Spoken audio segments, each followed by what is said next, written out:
নমস্কার, আমি সৃজিতা। আপনাদের সবাইকে ফিল্ম ম্যাজিক প্রেজেন্টস গল্পের আসরে স্বাগত। আমাদের আজকের গল্প সত্যজিৎ রায় লিখিত প্রফেসর শঙ্কু ও ম্যাকাও। গল্পটি প্রথম প্রকাশিত হয়েছিল ১৩৭১ বঙ্গাব্দে, অর্থাৎ ১৯৬৪ খ্রিস্টাব্দে, শারদীয়া সন্দেশ পত্রিকায়। পরিচালনায় ডক্টর অরিন্দম ব্যানার্জি। শ্রেষ্ঠ চরিত্রে প্রফেসর শঙ্কু এবং ম্যাকাও। শুরু হচ্ছে প্রফেসর শঙ্কু ও ম্যাকাও। ৭ই জুন। বেশ কিছুদিন থেকেই আমার মন মেজাজ ভালো যাচ্ছিল না। আজ সকালে একটা আশ্চর্য ঘটনার ফলে আবার বেশ উৎফুল্ল বোধ করছি। আগে মেজাজ খারাপ হওয়ার কারণটা বলি। প্রফেসর গজানন তরফদার বলে এক বৈজ্ঞানিক কিছুদিন আগে আমার সঙ্গে দেখা করতে এসেছিলেন। ভদ্রলোক যাবেন হাজারিবাগ। আমার নাম শুনে আর আমার বইটি পড়ে এসেছিলেন আমার সঙ্গে আলাপ করতে এবং আমার ল্যাবরেটরিটা দেখতে। এর আগে অন্য কোনো বৈজ্ঞানিক যে আসেননি তা নয়, প্রায় সব দেশেরই বৈজ্ঞানিকরা ভারতবর্ষে এলে একবার আমার ল্যাবরেটরিটা ঘুরে দেখে যান। এক নরওয়ের প্রাণীতত্ত্ববিদ তো প্রায় ১ মাস কাটিয়ে গিয়েছিলেন আমার এখানে। কিন্তু এই লোকটি যেন অন্যরকম। এর হাবভাব যেন কেমন কেমন, বড্ড বেশি খুঁটিনাটি প্রশ্ন এবং এবং চাহনিতেও একটা চঞ্চল এবং তীব্র ভাব, যেন দৃষ্টি দিয়েই আমার গবেষণার সব কিছু রহস্য আয়ত্ত করে ফেলবেন। মৌলিক গবেষণা নিয়ে বৈজ্ঞানিকদের মধ্যে রেষারেষি থাকতে বাধ্য। আমি যেসব তথ্য বছরের পর বছর চিন্তা করে অঙ্ক কষে মাথার ঘাম পায়ে ফেলে আবিষ্কার করেছি, তা কেউ এক প্রশ্নের জবাবেই সব জেনে ফেলবে, এটা আশা করাটাই তো অন্যায়। অথচ ভদ্রলোকের যেন সেই রকমই একটা মতলব। আমার চেহারা দেখে আমাকে বোধহয় নিরীহ গোবেচারা বলেই মনে হয়, নইলে সরাসরি এসব প্রশ্ন করার সাহস হয় কি করে? আর প্রশ্ন করলেও তার জবাব পাবার আশাই বা করেন কি করে? আমি আবার সেই সময়টা একটা আশ্চর্য ওষুধ নিয়ে একটু গবেষণা করছিলাম। সেই ওষুধটা খেলে যে কোনো প্রাণী অদৃশ্য হয়ে যাবে। ওষুধে পুরো কাজ তখনও দিচ্ছিল না। যে গিনিপিগটার ওপর পরীক্ষা করছিলাম সেটা ওষুধ খাবার পর মাত্র ১৭ সেকেন্ডের জন্য একটা স্বচ্ছ ঝাপসা চেহারা নিচ্ছিল, সম্পূর্ণ অদৃশ্য হচ্ছিল না। কোনো উপাদানে একটু গন্ডগোল ছিল মনে হয়। সেই কারণেই আমার মনটা উদ্বিগ্ন ছিল। আর সেই সময়ই এলেন তরফদার মশাই। তার প্রশ্নবাণে ঠেলা সামলাতে সেদিন আমাকে রীতিমতো বেগ পেতে হচ্ছিল। আর সে কি বেড়া রকমের কৌতূহল! আর ওষুধপত্রের বোতল হাতে নিয়ে তার ছিপি খুলে শুকে না দেখা অবধি যেন তার শান্তিই নেই। তবে একটা জিনিস টের পেয়ে বেশ মজা লাগছিল। আমার নিজের তৈরি ওষুধের প্রায় একটিও প্রফেসর তরফদার চিনে উঠতে পারছিলেন না। অর্থাৎ সেগুলো কি কি জিনিস মিশিয়ে তৈরি হয়েছিল তা তিনি মোটেই আন্দাজ করতে পারছিলেন না। আমি অবশ্য আমার খাতাপত্রগুলো তাকে ঘাঁটতে দিইনি। অর্থাৎ তারই মধ্যে অদৃশ্য হবার ওষুধের ফর্মুলা এবং সেই সম্বন্ধে আমার যাবতীয় গবেষণার নোট ছিল। সেই খাতাটি আমি সবসময় চোখে চোখে রাখছিলাম। কথা বলতে বলতে হঠাৎ একটি রেজিস্ট্রির চিঠি এসে পড়াতে এবং আমার চাকর প্রহ্লাদ বাড়িতে না থাকাতে আমাকে মিনিট দুয়েকের জন্য উঠে বাইরে যেতে হয়েছিল। ফিরে এসে দেখি তরফদার খাতাটা খুলে আমার লেখা গোগ্রাসে গিলছেন। তার হাবভাবে একটা অস্বাভাবিক উত্তেজনা। আমি তার হাত থেকে খাতাটা ছিনিয়ে নেবার অবদ্ধতাটা করতে পারলাম না, কিন্তু তার পরিবর্তে বাধ্য হয়েই একটা মিথ্যার আশ্রয় নিতে হলো। বললাম, দেখুন, আমি এইমাত্র একটা চিঠি পেয়েছি। তাতে একটা বড় দুঃসংবাদ রয়েছে। আপনি যদি কিছু মনে না করেন, আজ আর আপনার সঙ্গে আমি কথা বলতে পারছি না। এর পরেও আরও ২ দিন এসেছিলেন প্রফেসর তরফদার, কিন্তু আমার ল্যাবরেটরিতে তার প্রবেশ করা হয়নি, কারণ তিনি এসেছেন জেনেই আমি ল্যাবরেটরিতে তালা লাগিয়ে তাকে বৈঠকখানায় বসিয়েছি। ফলে দুবারই ভদ্রলোক চা খেয়ে মিনিট ৫ গুসগুস করে তারপর আজে বাজে বকে বিদায় গ্রহণ করেছে।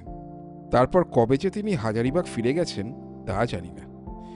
এই কদিন আগে বুধবার তার কাছ থেকে একখানা চিঠি পেয়েছি। এই চিঠির মর্ম আমার মোটেই ভালো লাগেনি। তরফদার আমার গবেষণা সম্পর্কে একটা চাপা বিদ্রূপের সুরে লিখেছেন যে তিনি আমার কাজে মোটেই ইমপ্রেস হননি এবং তিনি নিজেই একটু অদৃশ্য হবার আশ্চর্য উপায় আবিষ্কার করতে চলেছেন। আমার আবিষ্কারের চেয়ে তার মূল্য অনেক বেশি। অল্পদিনের মধ্যেই নাকি তিনি আবিষ্কারের কথা প্রচার করে আমাকে টেক্কা দেবেন। আমি চিঠিটা পড়ে প্রথমে হেসে উড়িয়ে দিচ্ছিলাম। তারপর হঠাৎ একটা খটকা লাগলো। যে ২ মিনিট তরফদার আমার খাতা খুলে দেখার সুযোগ পেয়েছিল, তার মধ্যে তিনি কি আমার ফর্মুলার সব কণ্ঠস্থ করে ফেলেছেন নাকি? এবং সেটার ভিত্তিতেই কি তিনি নিজে কাজ করে খোদার ওপর খোদ্দারি করতে চলেছেন? না, অসম্ভব। তরফদারের এমন ক্ষমতা আছে বলে তো আমার আদৌ বিশ্বাস হয় না। বরং তাকে আমার মোটামুটি সাধারণ স্তরের বৈজ্ঞানিক বলেই মনে হয়েছিল। তবুও চিঠিটা পড়ে আমার মেজাজটা কেমন জানি তেতো হয়ে গিয়েছিল। এমন সময় ঘটল এক আশ্চর্য ঘটনা, এবং সেটাই ঘটেছে আজকে সকালে। ভোর 6:30টায় উশ্রির ধারে বেড়াতে এসে অভ্যাস মতো আমার বাগানের ফুল গাছগুলোকে দেখতে গিয়েছি। এমন সময় পূবের দিকের দেওয়ালের ধারে গোলঞ্চ গাছটার দিকে তাকাতেই দেখি গাছটার ডালে চোখ ঝলসানো রঙের খেলা। কাছে গিয়ে দেখি এক অতিকায় আশ্চর্য সুন্দর ম্যাকাও পাখি গাছটার এক ডালে বসে আমার দিকে চেয়ে আছে। ম্যাকাও কাকাতুয়া জাতীয় পাখি, কিন্তু আয়তনে কাকাতুয়ার চেয়ে প্রায় 4 গুণ বড়। এর আদি বাসস্থান দক্ষিণ আমেরিকাতে। এত রঙের বাহার পৃথিবীতে আর কোনো পাখির আছে বলে তো মনে হয় না। দেখলে মনে হয় প্রকৃতি যেন রামধনুর 7টা রং নিয়ে খেলা করতে করতে খেয়াল বসে পাখিটির গায়ে তুলির আঁচড় টেনেছেন। এ পাখি ঘরে রাখলে ঘর আলো হয়ে যাবে। কিন্তু আমার বাগানে ও এলো কি করে? আর গাছ থেকে উড়ে এসে আমার কাঁধেই বা বসবে কেন এ পাখি? যাই হোক, উনি আমার পোষা না হলেও আমার কাছে থাকতে এর কোনো আপত্তি হবে বলে তো মনে হয় না। আমি ম্যাকাওটিকে কাঁধে নিয়ে বাড়ির ভেতরে চলে এলাম। তারপর আমার ল্যাবরেটরিতে সেটা রাখার ব্যবস্থা করলাম। ল্যাবরেটরিতেই আমার অধিকাংশ সময় কাটে। পাখিটাকেও চোখে চোখে রাখার সুবিধে হবে। একবার মনে হয়েছিল যে আমার ওষুধপত্রের উৎকট গন্ধে হয়তো ওর আপত্তি হবে, কিন্তু সে টু শব্দটিও করল না। আমার বেরোল নিউটন দু একবার ফুঁসফুঁস করেছিল, কিন্তু পাখির দিক থেকে কোনো রকম বিরক্তি বা শত্রুতার লক্ষণ না দেখে চুপ করে গেল। কিছুদিন পরে হয়তো দেখব পরস্পরের মধ্যে বেশ বন্ধুত্ব হয়েছে। সকালে দুটো ক্রিম ক্র্যাকার বিস্কুট খেয়েছে পাখিটা। তারপর তার উপযুক্ত খাদ্যের ব্যবস্থা করেছি। প্রহ্লাদ প্রথমে যেন হকচকে গিয়েছিল, তারপর সেও পাখিটাকে মেনে নিয়েছে। আমার বিশ্বাস কয়েকদিনের ভেতর প্রহ্লাদও পাখিটাকে আমার মতোই ভালোবেসে ফেলবে। আজ ল্যাবরেটরিতে কাজ করতে করতে অনেকবার পাখিটার দিকে চোখ পড়ে গেছে। প্রতিবারই দেখেছি সে একদৃষ্টে আমার দিকে চেয়ে আছে। কার পাখি আর কোত্থেকে এলো কে জানে। 19শে জুন। আজ এক অদ্ভুত ঘটনা। গিনিপিগের খাঁচা থেকে টেবিলে এনে ওষুধের বোতলটা হাত থেকে নামিয়ে রাখছি, এমন সময় হেরে কর্কশ গলায় প্রশ্ন এলো, কি করছো? আমি চমকে এদিক ওদিক চেয়ে ম্যাকাওটার দিকে চাইতেই সেটা ঠোঁটটা নড়ে উঠল। কি করছো? কি করছো? আমি তো অবাক। এই যে কথা বলে! শুধু কথা নয়, এমন স্পষ্ট কথা আমি কোনো পাখির মুখে কখনো শুনিনি। আমি কিছুক্ষণ ফ্যাল ফ্যাল করে ম্যাকাওটার দিকে চেয়ে রইলাম। তারপর পাখিটার মুখ থেকে একটা শব্দ বেরোলো, যেন খ্যাক খ্যাক হাসি ছাড়া আর কিছুই হতে পারে না। আমার হাতের বোতলটা হাতেই রয়ে গেল। তারপর দেখি ম্যাকাওটার ঠোঁট আবার নড়ছে। ওটা কি? ওটা কি? ওটা কি? এবার আমার হাসির পালা। ম্যাকাওটা জানতে চায় বোতলে কি আছে। আমার হাসি শুনে ম্যাকাও মশাইয়ের জন্য একটু গম্ভীর হয়ে গেলেন। তারপর গলার স্বরটি আরেকটু কর্কশ করে কথা এলো, হাসি কি? হাসি কি? হাসি কি?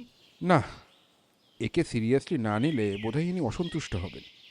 আমি গলাটা খাঁকড়ে নিয়ে বললাম, এতে একটা ওষুধ আছে, সেটা যে খাবে সে অদৃশ্য হয়ে যাবে। পটে পটে। হ্যাঁ, এখন খেলে ঘন্টা পাঁচেকের জন্য অদৃশ্য। অনুপানে তফাৎ করলে সময় বাড়ানো বা কমানো যেতে পারে। ম্যাকাওটা কিছুক্ষণ চুপ করে একটা শব্দ করল। সেটা ঠিক মানুষের গম্ভীর গলায় হু বলার মতো শোনালো। তারপর আবার প্রশ্ন এলো। কি ওষুধ? কি ওষুধ? আমি কোনো মতে হাসি চেপে বললাম, এখনো নাম দিইনি। কি কি মিশিয়ে তৈরি সেটা বলতে পারি। এক্সট্র্যাক্ট অফ গর্গানাস, প্যারানোইয়াম পোটেন্টেট, সোডিয়াম বাইকার্বনেট, বাবুইয়ের ডিম, গাঁদালের রস আর টিনচার আয়োডিন। ম্যাকাও এবারেও চুপ। দেখলাম সে এক দৃষ্টে লাইব্রেরির মেঝের দিকে তাকিয়ে আছে। আমি এবার বললাম, তুমি এমন আশ্চর্য কথা বলতে শিখলে কি করে? ম্যাকাও নির্বাক। আমি আবার বললাম, কি করে শিখলে? একবার মনে হলো ম্যাকাওটার ঠোঁটটা নড়ে উঠল, কিন্তু কথা বেরোলো না। পড়ে পাওয়া এই বিচিত্র পাখি যে আবার কথা বলতে পারবে, এ তো ভাবাই যায়নি। এটা একেবারে ফাউ। 22শে জুন। আজ এই আধ ঘন্টা আগে রাতের খাওয়া শেষ করে ল্যাবরেটরির দিকে যাচ্ছি ঘরটার তালা দেবো বলে, এমন সময় দরজার মুখটাতে আসতেই একটা বিড়বিড় করে কথা বলার শব্দ পেলাম। এটা ম্যাকাওটারই কথা, কিন্তু আস্তে আস্তে চাপা গলায় কথা বলছে সে। আমি পা টিপে টিপে দরজার কাছে গিয়ে কান পাততেই কথাটা স্পষ্ট হয়ে এলো। এক্সট্রাক্ট অফ গর্গনাস, পেরানিয়াম পোটেন্টেট, সোডিয়াম বাইকার্বনেট, বাবুইয়ের ডিম, গাঁদালের রস, টিনচার আয়োডিন। এক্সট্রাক্ট অফ গর্গনাস, পেরানিয়াম পোটেন্টেট, সোডিয়াম বাইকার্বনেট, বাবুইয়ের ডিম, গাঁদালের রস, টিনচার আয়োডিন। আমি দাঁড়িয়ে দাঁড়িয়ে 10বার এই নামের আবৃত্তি শুনে তারপর গলা খাঁকড়িয়ে ল্যাবরেটরিতে ঢুকে বললাম, গুড নাইট। ম্যাকাও তার আবৃত্তি থামিয়ে কয়েক সেকেন্ড আমার দিকে চেয়ে থেকে বলল, বুয়েনা নোচে। অর্থাৎ গুড নাইটের স্প্যানিশ অনুবাদ। এর আদি বাসস্থান যে সত্যি দক্ষিণ আমেরিকা সে বিষয়ে আর কোনো সন্দেহই রইল না। ল্যাবরেটরিতে যখন তালা লাগাচ্ছি তখন শুনতে পেলাম আবার সে আবৃত্তি শুরু হয়েছে। আমি এই আশ্চর্য পাখির বাকশক্তি আর স্মরণশক্তির কথা ভাবতে ভাবতেই উপরে চলে গেলাম। 24শে জুন আমার প্রিয় ম্যাকাওটা উধাও হয়েছেন। উধাও মানে অদৃশ্য নয়, অর্থাৎ আমি তার উপর কোনো বৈজ্ঞানিক পরীক্ষা করিনি। সে সত্যি সত্যি যেন কোথায় চলে গেছে। এটা তার আবির্ভাবের মতোই রহস্যজনক। সকালে ল্যাবরেটরির দরজা খুলে দেখি উত্তর দিকের জানলার পাশে রাখা লোহার দাঁড়টা খালি। পাখিটার ওপর আমার এতই বিশ্বাস ছিল যে তাকে কোনোদিন বেঁধে রাখিনি। আমার স্পষ্ট মনে আছে যে জানলার দিকে আমি নিজে ছিটকিয়ে লাগিয়েছিলাম। এখন দেখি জানলাটা খোলা। গড়াদের ফাঁক দিয়ে কসরত করে বেরিয়ে যাওয়াটা পাখিটার পক্ষে অসম্ভব নয়, কিন্তু ছিটকিনি খুলল কে? তাহলে কি ম্যাকাও বাবাজি তার বিরাট ঠোঁট দিয়ে নিজেই কর্ম করেছেন? কিন্তু এত পোষা পাখি, খাদ্য বা যত্নের কোনো অভাব ছিল না, সে পালাবে কেন? আমার মনটা খারাপ হয়ে গেল। একটা টকটকে লাল পালক পড়েছিল জানলার কাছে মেঝেতে। আমি সেটাকে যত্ন করে তুলে রেখে দিলাম। তারপরে ল্যাবরেটরি বন্ধ করে দোতলায় এসে চুপ করে শোবার ঘরের জানলার ধারে আমার বেতের চেয়ারটায় বসে রইলাম। বিকেলে আমার প্রতিবেশী অবিনাশবাবু এসেছিলেন। চা খেতে খেতে এমন বকবক শুরু করলেন যে একবার ইচ্ছে হলো আরেক পেয়ালা চা অফার করে তার সঙ্গে এই নতুন ওষুধটা মিশিয়ে তাকে একটু শিক্ষা দিই, কিন্তু সেটার প্রয়োজন হলো না। ভদ্রলোক যেন আমার মেজাজের কথা অনুমান করে নিজেই বিদায় নিয়ে চলে গেলেন। শুধু পাখির রহস্য সমাধান হলো না বলে নয়, পাখিটার ওপর সত্যি মায়া পড়েছিল। তাই আমার মনের এই অবস্থা। কাল থেকে আবার ওষুধটা নিয়ে পড়তে হবে। আমি জানি একমাত্র কাজই আমার এই বন্ধু বিচ্ছেদের দুঃখ ভুলতে সাহায্য করবে। 21শে জুলাই। আজকের ঘটনা যেমনই রোমাঞ্চকর তেমনই অবিশ্বাস্য। কজন বৈজ্ঞানিকের জীবনে এমন চিত্তাকর্ষক ঘটনা ঘটেছে তা জানতে ইচ্ছে করে। কদিন থেকে বৃষ্টি হওয়ার ফলে একটু ঠান্ডা পড়েছিল। উৎসের ধারে সকালটায় বেশ আরাম বোধ করছিলাম। তাই বোধ হয় বেরানোর মাত্রাটা আজ একটু বেশি হয়ে গিয়েছিল। বাড়ি যখন ফিরছি তখন প্রায় 7টা বাজে। প্রহ্লাদের তখনও বাজার করে ফেরার কথা নয়। তাই বাড়ির কাছাকাছি এসে সদর দরজাটা খোলা দেখে কেমন জানি একটা খটকা লাগলো। তাড়াতাড়ি গিয়েই বুঝতে পারলাম যে তালাটা স্বাভাবিকভাবে খোলা হয়নি। কোনো বৈজ্ঞানিক উপায় উত্তাপের সাহায্যে সেটাকে গলিয়ে খোলা হয়েছে। আমার বুকের ভেতরটা ধড়াস করে উঠল। দৌড়ে বাড়ির ভেতরে গিয়ে প্রথমেই চোখে পড়ল নিউটনকে। সে বৈঠকখানায় এক কোণে সজারুর মতো লোম খাড়া করে দাঁড়িয়ে আছে। নিউটনের এমন সশস্ত্র ভাব আমি এর আগে কখনো দেখেছি বলে মনে পড়ে না। আবার একটা শব্দ শুনলাম আমার ল্যাবরেটরির দিক থেকে। কে যেন আমার জিনিসপত্রগুলো নিয়ে ঘাটাঘাটি করছে। আমি রুদ্ধশ্বাসে ছুটে গিয়ে ল্যাবরেটরিতে ঢুকেই এক আশ্চর্য দৃশ্য দেখতে পেলাম। আমার ফ্লাক্স, রিটস, টেস্ট টিউব ইত্যাদি গবেষণার যাবতীয় সরঞ্জাম চারিদিকে ছড়ানো। আলমারি খোলা, বইপত্রের সব ধুলোয় লুটোপুটি। ওষুধের বোতল খোলা অবস্থায় টেবিলের উপর পড়ে আছে, তার থেকে সমস্ত ওষুধ বেরিয়ে টেবিলের গা বেয়ে চুইয়ে চুইয়ে মাটিতে পড়ছে। পর মুহূর্তেই আরেকটা দৃশ্য চোখে পড়ল। আমার এক গোছা নোটসের খাতা শূন্যে এদিক ওদিক ঘোরাফেরা করতে করতে হঠাৎ জানলা দিয়ে উড়ে গেল। জানলার শিকগুলো দেখি গলিয়ে খুলে ফেলা হয়েছে। আমি কয়েক সেকেন্ড হতভম্ব থেকে তারপর সম্বিত ফিরে পেয়ে এক লাফে আমার জিনিসপত্র ডিঙিয়ে জানলার কাছে গিয়ে আমার খাতাপত্রগুলোর উপর ঝাঁপিয়ে পড়লাম। তারপর এক বিচিত্র যুদ্ধ। কোনো এক অদৃশ্য ডাকাতের সঙ্গে চললো আমার ধস্তাধস্তি। লোকটা যেন জোয়ান নয়। সে অদৃশ্য হওয়াতে তার সঙ্গে যুঝতে আমার বেশ বেগ পেতে হলো।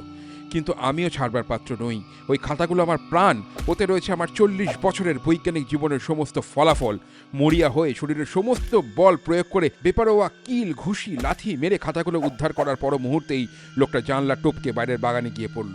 আমি কোনো মতে জানলার কাছে গিয়ে মুখ বাড়িয়ে দেখি বাগানের ঘাসের উপর দিয়ে একটি পায়ের ছাপ পাঁচিলের দিকে এগিয়ে চলেছে।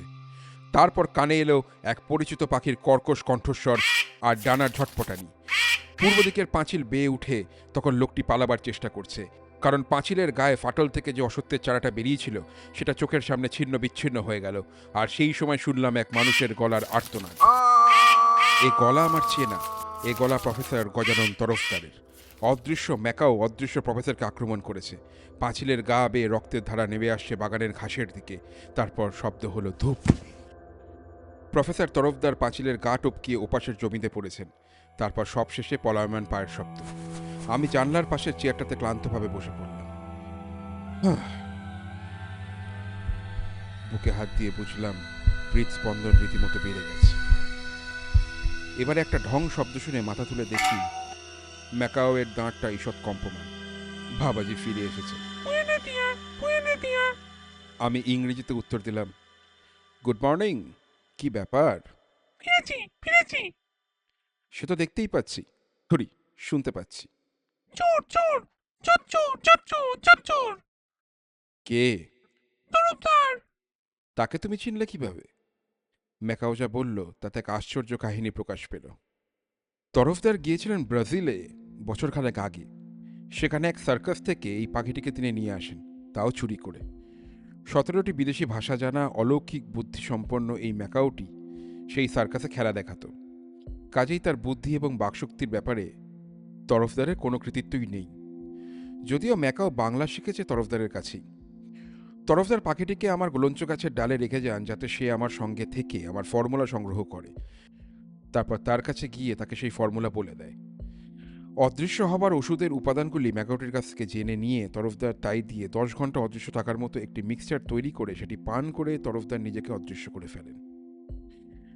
সেই সময় ম্যাকাওটি তরফদারের হাবভাব লক্ষ্য করে বুঝতে পারে যে এবার তিনি তার এই পোষ্য পাখিটিকে হত্যা করার ফন্দি করেছেন। কারণ তার হয়তো ভয় হয়েছে যে পাখিটি ভবিষ্যতে অন্য কোনো বৈজ্ঞানিককে তার এই ফর্মুলাটি ফাঁস করে দিতে পারে। অদৃশ্য তরফদারের আলমারি খুলে যখন তার ভেতর থেকে বন্দুক এবং টোটা বেরিয়ে আসে, সেই সময় ম্যাকাওটি আত্মরক্ষার আর কোনো উপায় না দেখে ঠোঁটের এক কামড়ে ওষুধের বোতলটি খুলে ফেলে ঢক ঢক করে খানিকটা ওষুধ গিলে অদৃশ্য হয়ে যায়। তরফদার এদিক ওদিক গুলি চালিয়ে ঘরের দেওয়াল ক্ষতবিক্ষত করা ছাড়া আর কিছুই করতে পারেননি। তারপর সেই অদৃশ্য অবস্থাতেই গাড়ি চালিয়ে তরফদার হাজারিবাগ থেকে গিরিডি চলে আসেন। গাড়ির পিছনের সিটেই যে ম্যাকাওটি বসেছিল তা সে টের পাননি। গিরিডি পৌঁছে গাড়িটিকে একটু দূরে রেখে দিয়ে শেষ রাত্রির থেকে আমার বাড়ির কাছেই একটি ঝোপের আড়ালে ওঁত পেতে বসে থাকা এবং আমিও প্রহ্লাদ বাড়ি থেকে বেরিয়ে গেলেই ডাকাতির তোড়জোড়। আমি জিজ্ঞেস করলাম, ডাকাতির সময় তুমি কোথায় ছিলে? বাইরে তোমার কাছে। তারপর? ও বেরোলেই ধরলাম। চোর। আর আমি? ভালো এখানেই থাকবো। তা বেশ তো, থাকো না। আর কোনো বৈজ্ঞানিকের সঙ্গে দোস্তি নেই তো? আমার ফর্মুলা অন্যের কাছে পৌঁছাবে না তো? জিজ্ঞেস করলাম, ওষুধ কটায় খেয়েছ? রাত 10টা। বটে, এখন তো 8টা বাজে, 10 ঘন্টা তো হয়েই গেল। তা তো বটেই। সেই হাসির সঙ্গে সঙ্গে দেখলাম আমার ঘরটা আস্তে আস্তে আলো হয়ে উঠল। সূর্যের আলো নয়, ম্যাকবের বহু বিচিত্র পালকের চোখ ঝলসানো রঙের আলোয় আমার ল্যাবরেটরির চেয়ারে ফিরে গেল। আমি আমার খাতাগুলো ঝাড়তে ঝাড়তে চেয়ার থেকে উঠে পড়ে ম্যাকাওটার মাথায় হাত বুলিয়ে বললুম, থ্যাংক ইউ। ম্যাকাও বলল, গ্রাসিয়া। শুনছিলেন প্রফেসর শঙ্কু ও ম্যাকাও। প্রফেসর শঙ্কুর চরিত্রে রিক চট্টোপাধ্যায়, ম্যাকাওয়ের চরিত্রে doctor Arindam Banerjee. Poster design doctor Arindam Banerjee. Post production film magic presentation. Directed by doctor Arindam Banerjee. আশা করি আমাদের আজকের নিবেদন আপনাদের ভালো লেগেছে। খুব শীঘ্রই ফিরব আরেকটি নতুন গল্প নিয়ে। সঙ্গে থাকুন।